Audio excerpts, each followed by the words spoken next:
3 weeks before my mom's birthday, my father explicitly instructed me to stay away, warning that my presence would bring shame to the family. He cited my sister's new high society boyfriend as the reason, implying that my career wasn't impressive enough. The conversation ended with a stern warning. If you show up, don't call me your father.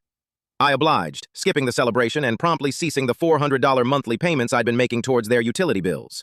At 30 years old, as the co-founder of a thriving tech company in Seattle, my family's misconceptions about my job as a repairman for copy machines had become a running joke. I'd never corrected them, as it maintained a fragile peace. My sister, the golden child, always basked in the spotlight, while I was relegated to the fringes of family gatherings. For 2 years, I'd been discreetly covering their expenses, totaling $10,000, without so much as a thank you. The day my dad labeled me a liability, something inside me shifted. I opened my banking app, gazed at the substantial amount I'd given them, and with a few taps, canceled all automatic payments. A week later, my mom sent a frantic text demanding I settle the internet bill, while my dad left an irate voicemail about the impending power outage. I chose to ignore both. On my mom's birthday, around 5:15 p.m., my phone was inundated with messages. The power was out, water was scarce, and the internet had been disconnected, all unfolding in front of their esteemed guests. I felt an unsettling calm, realizing they didn't miss my presence, only my financial support. Soon, relatives began guilt-tripping me for embarrassing my mother. 10 minutes later, my aunt initiated a video call, which I answered, revealing a chaotic, dark kitchen scene. My dad was yelling, my mom was in tears, and my sister appeared with a smug expression, only to be upstaged by her boyfriend, who turned pale upon recognizing me. "Hey, boss!" he stuttered as the room fell silent.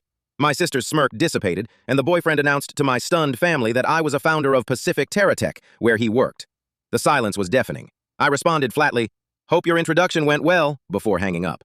The next morning, the boyfriend emailed a heartfelt apology and revealed he'd ended things with my sister after witnessing how she treated me. I didn't celebrate. I simply felt a deep sense of relief. A week later, my parents arrived uninvited at my doorstep, bearing somber faces and a hollow apology. However, their true intentions soon surfaced. My mom requested $2,000 monthly support. Dad nodded, as if I owed them for my upbringing. I asked about my sister's contribution, but they dodged the question. I proposed matching her payments, but if they expected me to bear the entire burden, I required a legal contract transferring their house to my name. My dad's anger flared, but I stood firm, opening the door and saying, "You've already set conditions on my existence. Now please leave." I didn't cut them off out of malice, but to stop being their financial safety net.